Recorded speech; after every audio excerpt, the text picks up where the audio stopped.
Hi friends, welcome to my YouTube channel Shailu official. కొత్తగా నా channel చూసే వాళ్ళైతే సబ్స్క్రైబ్ చేయడం మర్చిపోకండి. ఈరోజు అరిసెలు రెసిపీతో వచ్చాను. సంక్రాంతి పండగ కదా, అమ్మ వాళ్ళ ఇంట్లో అరిసెలు చేశారు. మీకు చేయడానికి ఈజీగా ఉంటుందని నేనైతే వీడియో తీసి పెట్టానండి.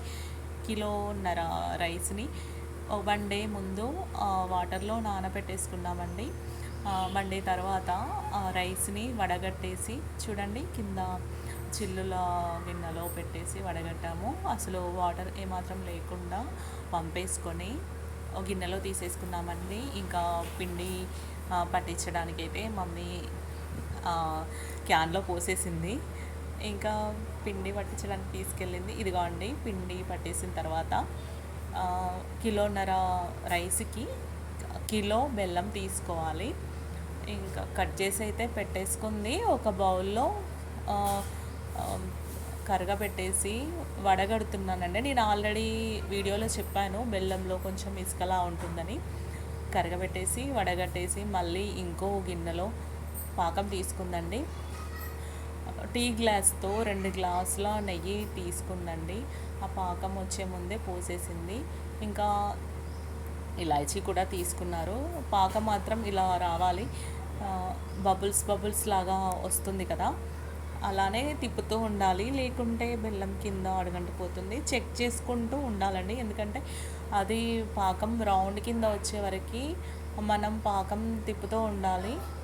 చూడండి, వచ్చేసింది. ఇలా వస్తే సరిపోతుంది. ఇంకా గ్యాస్ ఆఫ్ చేసేసుకొని కింద పెట్టేసుకున్నామండి. పిండిని కూడా ఒకేసారి వేయకుండా గరిటెతో కొంచెం కొంచెం వేస్తూ తిప్పాలి, లేకుంటే ఉండల కింద కట్టేస్తుంది. అందుకే ఇలానే గరిటెతో వేస్తూ కొంచెం సాఫ్ట్గా రావడానికి గోధుమ పిండిని కూడా వేసుకున్నామండి, ఒక పిరికెడంతా. తర్వాత అది పక్కకు పెట్టేసాము. వేడిగా ఉంది కదా, ఆయిల్ వేడైన తర్వాత అరిసెలు ఒత్తుకునే ముందు పిండిని కొంచెం కొంచెంగా మళ్ళీ ఒకసారి కలుపుతూ తీసుకోవాలి. అలా అయితే చూడండి, మనకి పగలకుండా సైడ్స్ చాలా రౌండ్గా వస్తాయి. నేనైతే ఒకేసారి 4 చేసేసి పెట్టేసుకున్నాను, ఆయిల్ వేడైన తర్వాత వేసుకోవడానికి ఈజీగా ఉంటుందని.